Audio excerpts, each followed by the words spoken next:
Thank you for filling the void. Today's episode is going to be about what should the title be?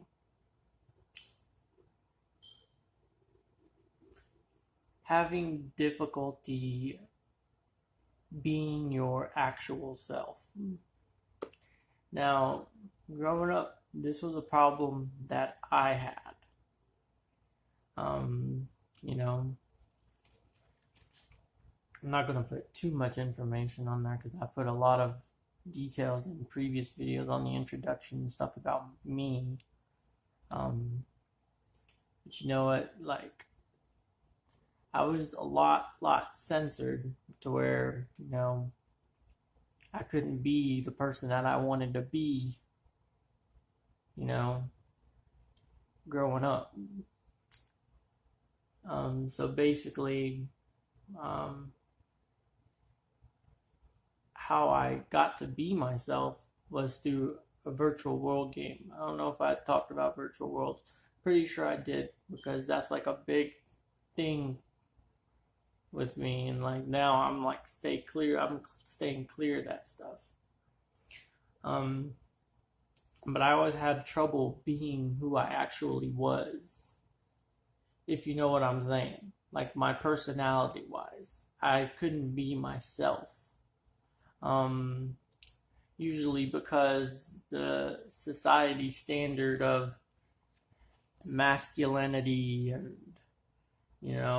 being considered, trying to think of words to use other than like stuff that could be considered like derogatory. But masculinity, the stereotypical male, the stereotype. My actual self did not meet up to that criteria, whatever, of what a masculine person with a lot of masculinity has. So pretty much my whole life I kept to myself because I didn't meet the expectations. But with that, when I've come across the virtual reality games, that's when I could actually be myself. Basically what these type of games consist of is like, you get to select your gender, and you can dress up your character however you want, however you feel. Like, there was no judgment on this game, this platform, which pretty much because literally everyone on those games are dealing with a mental illness. I'm not even kidding on that. But I've seen the worst of the worst on there. I've seen one woman who was, still living with her domestic violent husband, and that was her escape, and the kid got taken up, and all that stuff, all that crazy stuff goes on in that virtual reality game when you get into the conversation of what's going on in your real life. Usually on those games, people don't talk about the real life unless you're like really close to them, and then you get to see the darker side of that game. Like, it's not all,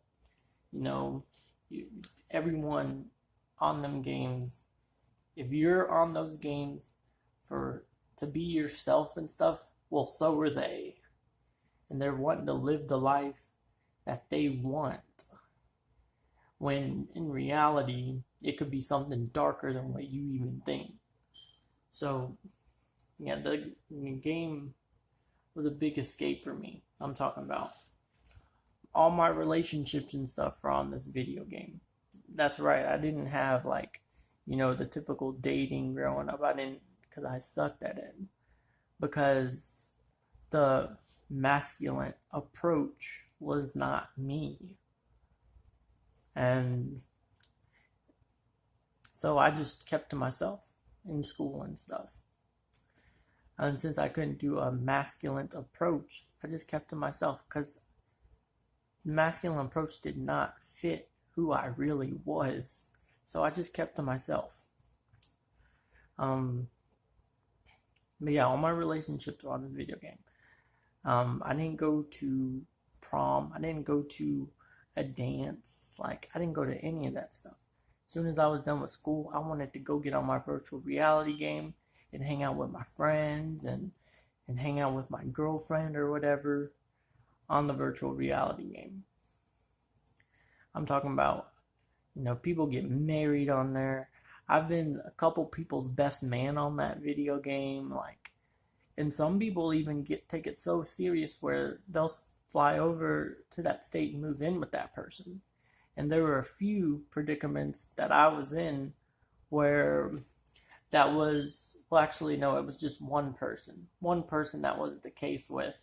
And then all hell broke loose and then it didn't, work out because that person kind of went off on me about, flying over to America because they were overseas and all this stuff and crazy stuff.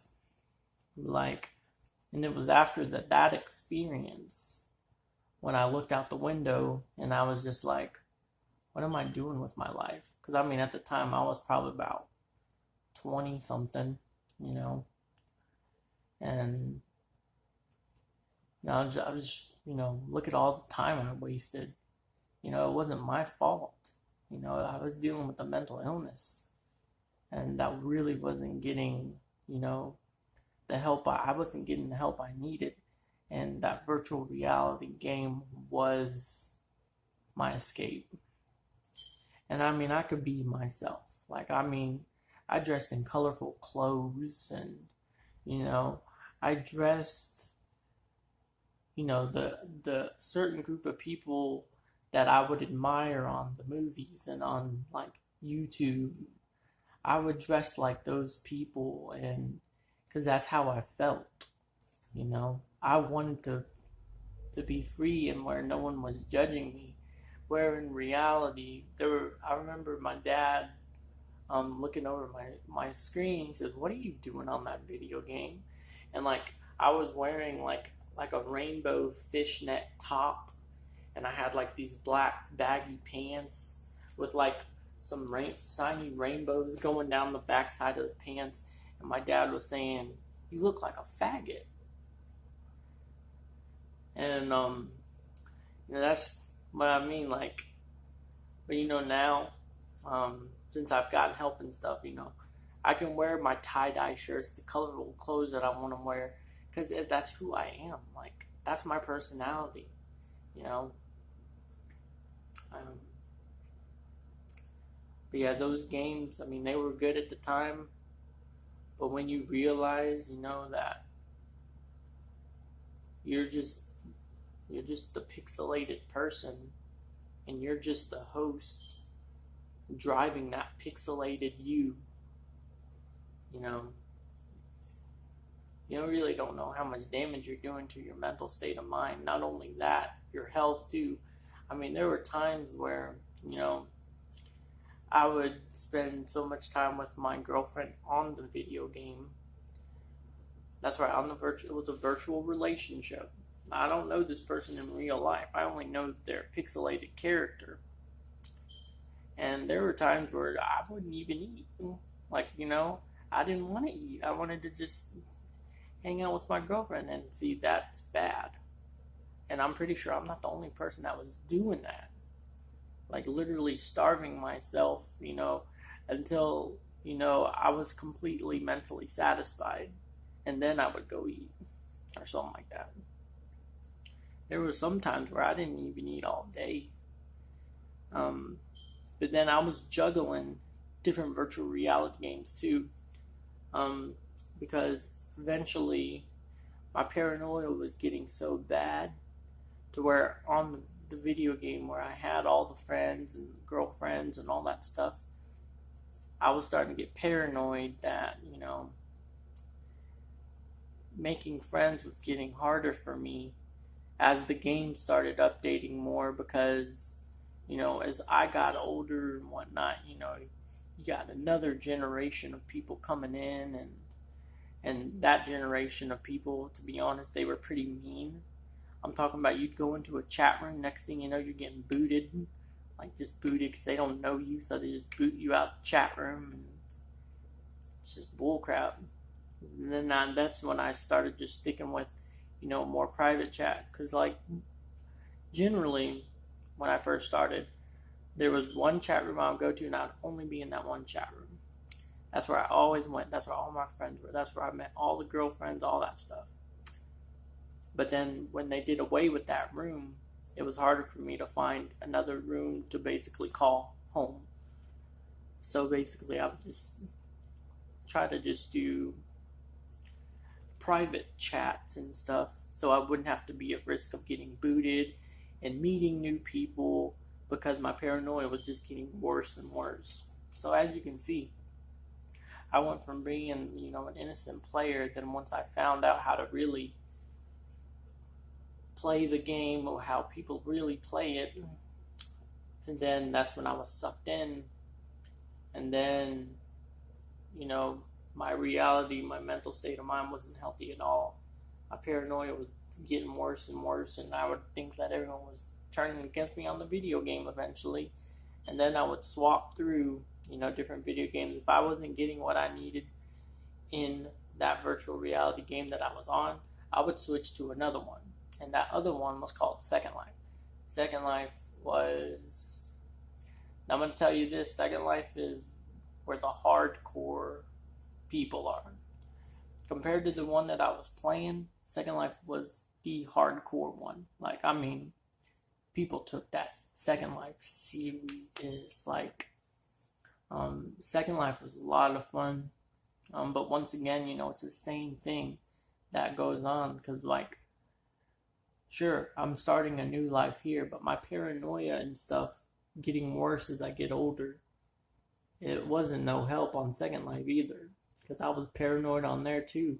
I'd make friends, and then next thing you know, I'm getting paranoid and saying, stuff like, why don't you want to talk to me, blah, blah, blah, and all this stuff. And like, other people are doing other things, to benefit whatever they're battling. And, just like I was battling. And when I didn't get my way, I was start going off, and I'd start saying, why don't you want to talk to me? And like all this bull crap, and I'd start going off. And I remember literally one woman who I was really good friends with on that game.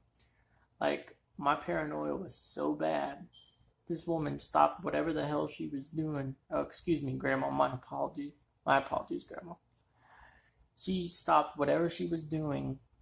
She came to where I was and said, dude, you need to stop. Like, you're really ruining my mood and stuff. Because I would just kept inboxing. I'm like, why don't you want to talk to me, blah, blah, blah. That's how bad my mental state of mind was. I didn't know what was going wrong with me. All my life I was told that I was freaking normal. But, once I started getting help, before I got help, I wanted to stop playing them games, because when I looked out that window and I realized, what am I doing with my life? I mean, to be honest, like, my parents, they don't even know the real me, really. And, anytime the real me comes out, it's kind of like it's being regulated and censored, like, but, they're coming around, and hopefully one day maybe they will accept, the real me, the actual me, the person that they don't know. They only know what they knew when I was growing up, where I wasn't myself, basically. But now I'm more comfortable with being myself. I could care less what people think, So basically what you need to do, if you're in that situation like I was, just do it a little at a time. Like, I started to be myself when I got my first job, because I was thinking in my head, these people don't know me. This is a first start. I can be my actual self at my job. And that's where I went on from there. And, it's been working ever since. Thing is, when I would get off work, though, I was with my parents. So it'd be like split personality, like mask on when I'm home, and then when I leave to go to work, mask off. And I would listen to some happy music, you know, going to work to get me in the mood and all this stuff, and then I would just, you know, be myself, you know. But like, you know, if you're because I'm a sensitive person. Like, I'm severely sensitive. I'm severely emotional, and you know, with me being myself in reality, you know, there was tons of obstacles that I came through from like people always thinking I was gay or something. But you know, whatever. Who cares what they think? I mean, sure, it irritated me at the time and stuff, but as I got older, I started to adjust. Because what my problem was is I would overly do it. Like, it was like just vomiting, like all the stuff I wanted to do. I was, and it was all just coming out too quick instead of doing it out in rational portions. But eventually I got better at it. And now I can say that I can be myself full time, and you know, I mean, I'm not as emotional and sensitive as I was, because you know, from what I've experienced with getting help and all that stuff, like I've learned how to manage basically, and now I can actually be myself, you know. But yeah, so if you ever have trouble, you know, being your actual self, you just gotta let it, like, I wouldn't recommend going to virtual reality games, because really you're not helping yourself. You're only helping your mental state of mind for a brief moment, and you're only benefiting that pixelated character that you are. Your best bet is to basically get friends who accept you for you, and go from there. And you know, just let it out, you know, gradually, you know, let out the real you gradually. Don't do it all in one like I did, you know, like it was just like just vomiting. That's how I look at it, because like, you know, it was so nice to be myself and people to accept me for who I was, but sometimes I could be overly emotional, like overly sensitive. And it was because at the time my mental state of mind was freaking horrible too. That didn't help either. But yeah, that's probably something that a lot of people battle with, and you know, you guys don't know what to do. So basically, find some friends that accept you for you. Go places by yourself, you know. Try to meet new people, say hi to people, you know, but be your actual self when you're saying hi to people, you know. You want to do it out in increments, and then eventually people will start getting to know that actual you. And then whatever you're censoring yourself from, with time, you know, as you can easily just be yourself 24/7 outside of where you have to censor yourself. When you go to that area where you got to censor yourself, just let out little by little, till they, you know, start getting it. But anyway, hope this video helps someone out there. Thank you for filling the voice, and I'm out. Peace.